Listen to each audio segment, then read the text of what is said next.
अब हम देखते हैं कि यूनिफॉर्म वेलोसिटी क्या होती है और यूनिफॉर्म स्पीड क्या होती है। यूनिफॉर्म वेलोसिटी को अगर हम देखें, लेट्स सपोज कि एक लीनियर मोशन है आपके पास ए से बी तक, ठीक है, और ये कोई आपके पास ये जो शॉर्टेस्ट डिस्टेंस बनेगा ए से बी की तरफ वो डिस्प्लेसमेंट होगा बेटा, ठीक है। अब ज़रा देखिएगा कि अगर बॉडी 5 मीटर एक सेकंड में कवर करती है, 5 मीटर डिस्प्लेसमेंट जो है एक सेकंड में कवर करती है, अगले सेकंड में भी बेटा 5 मीटर डिस्प्लेसमेंट एक सेकंड में कवर करे, और अगले सेकंड में भी 5 मीटर का डिस्प्लेसमेंट कवर करे, अगले सेकंड में भी 5 मीटर का डिस्प्लेसमेंट कवर करे, और उसकी डायरेक्शन चेंज ना हो, तो such velocity is known as the uniform velocity. बेटा बात समझ आ गई? तो हम यहाँ पे लिखेंगे if the velocity is said to be uniform if a body covers equal displacement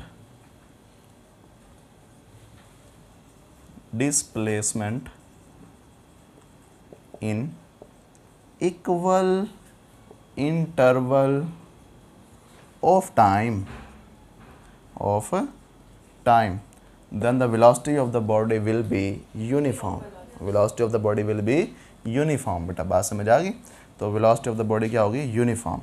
अगर डिस्टेंस स्पीड की बात करेंगे, स्पीड यूनिफॉर्म कब होगी? If body covers equal distance in equal interval of time, तो then the speed of the body will be uniform.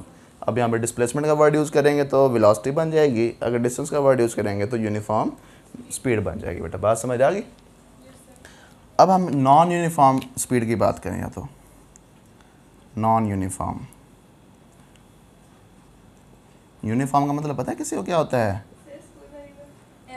हाँ शाबाश, हाँ, यूनी मतलब वन, फॉर्म एक तरह की। बेटा बात समझ आ गई? तो आप ऐसे कपड़े पहन के जाते हैं जो एक जैसे होते हैं, यूनिफॉर्म बेटा पहन के जाते हैं स्कूल में ना, तो इसलिए कहते हैं यूनिफॉर्म। तो ज़रा देखिएगा नॉन यूनिफॉर्म वेलोसिटी क्या होती है। इफ़ बॉडी, तो पहले उसको मैं समझा देता हूँ आपको, ज़रा देखिएगा।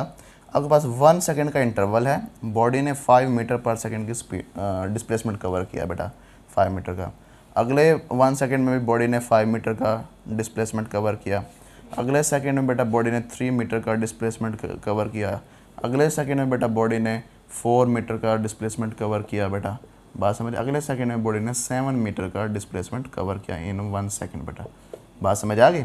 तो अब देखो बॉडी का यहाँ पे जो वेलोसिटी है, यहाँ इन दो केसेस में तो सेम रह रही है, आगे फिर डिक्रीज़ हो गई, फिर इंक्रीज़ हो गई, फिर और ज़्यादा इंक्रीज़ हो गई। बेटा तो body is covering unequal displacement, body is covering in unequal displacement in equal interval of time. बेटा बात समझ आ गई? तो पता क्या चला, इंटरवल ऑफ टाइम क्या है आपके पास? इक्वल है, लेकिन उस इक्वल इंटरवल ऑफ टाइम में body is not covering equal displacement, not covering equal displacement but covering unequal displacement. बेटा बात समझ आ गई? बॉडी क्या कर रही है? अनइक्वल डिस्प्लेसमेंट कवर कर रही है इन equal interval of time. Body covering unequal displacement in equal interval of time, तब बॉडी की जो वेलोसिटी होगी क्या होगी बेटा? Non uniform. क्या होगी बेटा? Non uniform. बेटा बात समझ आ गई?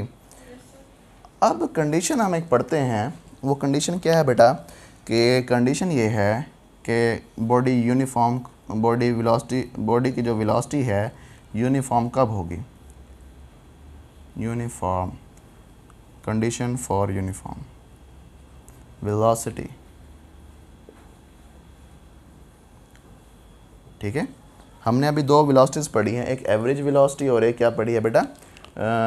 Instantaneous velocity. बेटा ठीक है, अगर आपने इंस्टेंटेनियस वेलोसिटी मालूम की है, अगर आपने क्या किया बेटा? इंस्टेंटेनियस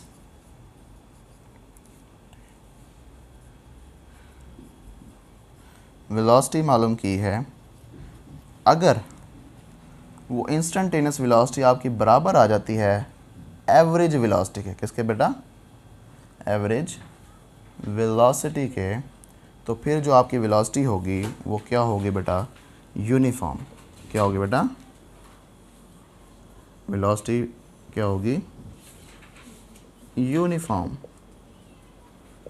बात समझ आ गई। एक कंडीशन तो ये है, इस तरह से चेक कर लें, या आप इस तरह से चेक कर लें, इंस्टेंटेनियस वेलोसिटीज़ मालूम करते रहें और वो इंस्टेंटेनियस वेलोसिटी अगर सेम आती जाए आपके पास या चेंज ना हो, तब भी आपकी वेलोसिटी क्या रहेगी बेटा, यूनिफॉर्म। बात समझ आ गई।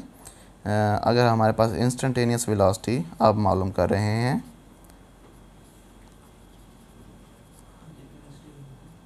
वेलोसिटी आपने मालूम की और वो क्या रह रही है बेटा, सेम। क्या रह रही है, सेम, नॉट चेंजिंग, चेंज नहीं हो रही बेटा, तो ऐसी वेलोसिटी भी क्या होती है बेटा, यूनिफॉर्म होती है। हाँ, अगर तो आप इंस्टेंटेनियस वेलोसिटीज़ मालूम कर रहे हैं बेटा और वो बराबर आ जाती है किसके, एवरेज वेलोसिटी के। किसके बराबर आती है बेटा, एवरेज वेलोसिटी के, तो भी बॉडी की वेलोसिटी जो है वो क्या होती है, यूनिफॉर्म। और अगर आपने इंस्टेंटेनियस वेलोसिटी मालूम की है और वो चेंज नहीं हो रही, बार बार आप वेलोसिटीज़ मालूम करते जा रहे हैं इंस्टेंटेनियसली, तो वो चेंज नहीं हो रही, तो तब भी बॉडी की वेलोसिटी क्या होगी, यूनिफॉर्म होगी बेटा। बात समझ आ गई। अच्छा, तो ये तो हमने पढ़ लिया बेटा क्या, वेलोसिटी इंस्टेंटेनियस कब, यूनिफॉर्म कब होती है कब नहीं होती। अगर आप क्या करते हैं, अब बढ़िया हैं बात बेटा, MCQ यहाँ के पढ़ने लगे हैं। अब आप एक स्क्वाश के प्लेयर हैं, किसके प्लेयर हैं बेटा, ठीक है, ये फ्लोर है आपका, और यहाँ से आप बॉल को हिट करते हैं, जाके टकराती है बेटा, टकराने के बाद वापस उसी जगह पे आ जाती है, ठीक है, ये बाउंस होती है तो यहाँ आ जाती है वापस, ठीक है।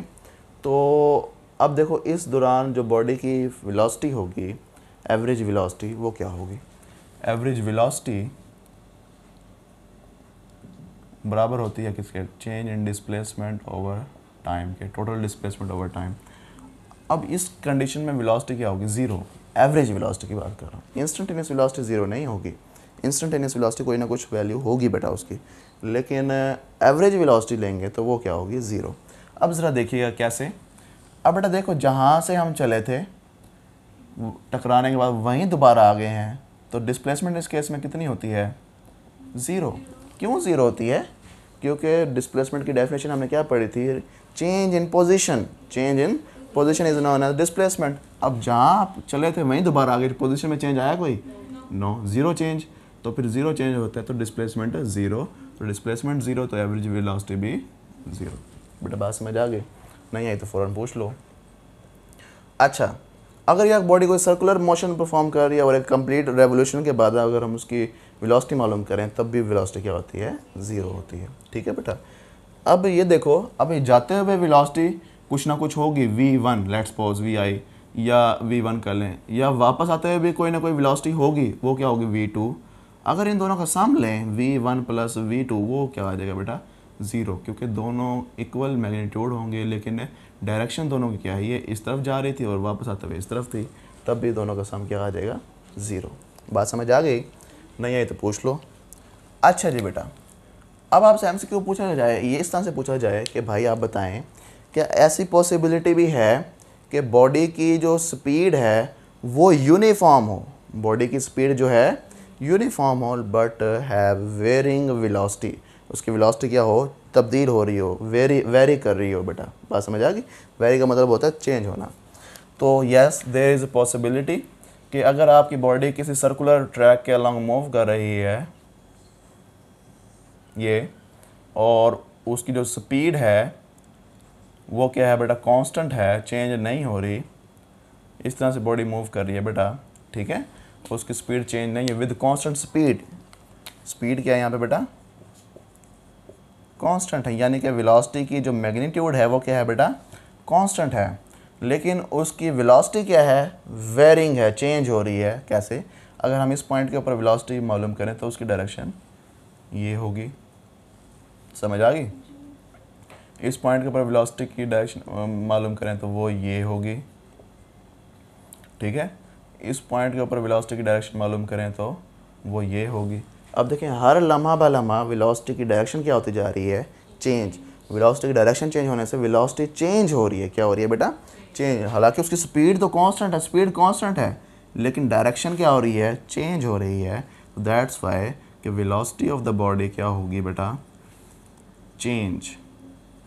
अब स्पीड तो कांस्टेंट है, स्पीड क्या है बेटा, कांस्टेंट है, लेकिन वेलोसिटी क्या हो रही है, चेंज हो रही है बेटा। बात समझ आ गई? ये वीडियो चल रही है, अच्छा। वेलोसिटी चेंज हो गई। अब हम देखते हैं कि भाई रिलेटिव स्पीड क्या होती है, रिलेटिव वेलोसिटी क्या होती है।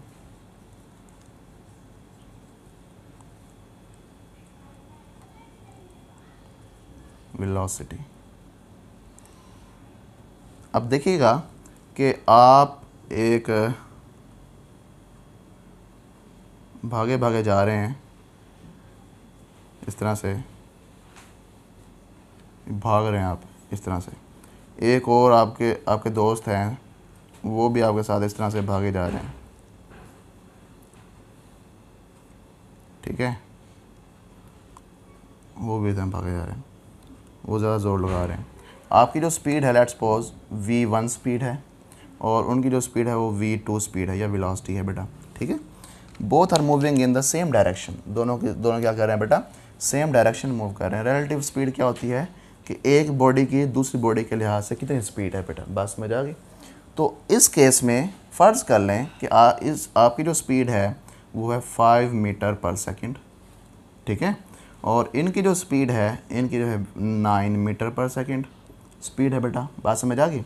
अब ये आपसे आगे जाएगा या आपके पीछे रहेगा, आगे चला जाएगा, लेकिन आपके मुकाबले में इसकी स्पीड कितनी होगी, 4 मीटर पर सेकंड। कितनी होगी बेटा, 4 मीटर पर सेकंड। यानी कि आप कैसे मालूम किया आपने relative speed, v2 minus v1। बात समझ आ गई? आपके मुकाबले में इसकी स्पीड कितनी है, 4 मीटर पर सेकंड, और ये कहलाती है रिलेटिव स्पीड। क्या कहलाती है बेटा, या रिलेटिव वेलोसिटी। हाँ, आपकी बेटा क्या होगी, आपकी भी 4 होगी, लेकिन उसे लगेगा आप पीछे की तरफ जा रहे हैं, लेकिन डायरेक्शन क्या हो जाएगी, ऑपोजिट। तो वो ऑपोजिट साइन, ऑपोजिट नेचर हम किस चीज़ से रिप्रेजेंट करते हैं, नेगेटिव साइन से। बात समझ आ गई बेटा? तो उसको क्या लगेगा, आप पीछे की तरफ जा रहे हैं, उसे ये नहीं लगेगा मैं आगे जा रहा हूँ, उसे लगेगा आप पीछे होते जा रहे हैं, ठीक है। पता क्या चला यहाँ से, बात समझाने वाली क्या है, जब बॉडी दोनों सेम डायरेक्शन में मूव कर रही हो तो बेटा हम डिफरेंस लेते होते हैं। क्या लेते होते हैं, डिफरेंस लेते होते हैं, तो रिलेटिव स्पीड आ जाती है, ठीक है। अब आप क्या कर रहे हैं भाई, आप तो कहते हैं भाई मैं, आपका भी एक ही चक्कर लगा है, ठीक है। अब आपका जो दोस्त था वो तेज़ तेज़ चल रहा था, और उसकी जो वो एक चक्कर लगा लिया, वो वापस आने लग गया अब, ठीक है। और वो कहता है भाई मैंने तो एक चक्कर भी लगा लिया, अभी आप एक ही पहला ही लगा रहे हो। ये आप वो भागा भागा रहे इस डायरेक्शन में, ठीक है बेटा। तो अब इसकी जो स्पीड है, अब आपको क्या लगेगा, एक तो आप कुछ ख़ास स्पीड के साथ जा रहे हैं, और वो उसी ख़ास स्पीड के साथ क्रॉस कर, जैसे आप गाड़ी में जा रहे होते हैं, एक गाड़ी आपके साथ साथ चल रही होती है, वो आपको लगता है स्लो चल रही है, लेकिन हालांकि उसकी भी 100 किलोमीटर पर आवर की स्पीड होती है, आपकी भी आलमोस्ट इतनी होती है, तो वो आपसे आगे क्रॉस करके जाती है, तो आपको लगता है वो स्लो स्लो जा रही है, ऐसा होता नहीं होता। और जब वो आपके ऑपोजिट डायरेक्शन में जा रही हो, दूसरी लाइन में चल रही हो, तो फिर आपको लगता है बड़ी तेज़ी के साथ गुजर गई है गाड़ी। बात समझ आ गई? तो रिलेटिव स्पीड बेटा कैसे पता चलती है। अब इस केस में हम दोनों की स्पीड को क्या कर लेंगे, ऐड कर लेंगे। क्या कर लेंगे, ऐड, क्योंकि आप आगे की तरफ जा रहे हैं खास स्पीड के साथ, वो आपको क्रॉस करते हो, आपको ऑपोजिट डायरेक्शन में जा रहा है खास स्पीड के साथ। उन दोनों की स्पीड को अगर हम क्या कर लें, ऐड कर लें, तो आप ये दोनों का सम ले लेंगे, तो आपको बेटा फिर 14 मीटर पर सेकंड की स्पीड फील होगी दोनों के आपस में। बात समझ आ गई? आपको ये लगेगा ये बॉडी 14 मीटर पर सेकंड की स्पीड से आपको क्रॉस किया है। बात समझ आ गई? तो this is all about the velocity. If you have any question about the lecture, you can ask freely in the comment section. अल्लाह हाफिज़।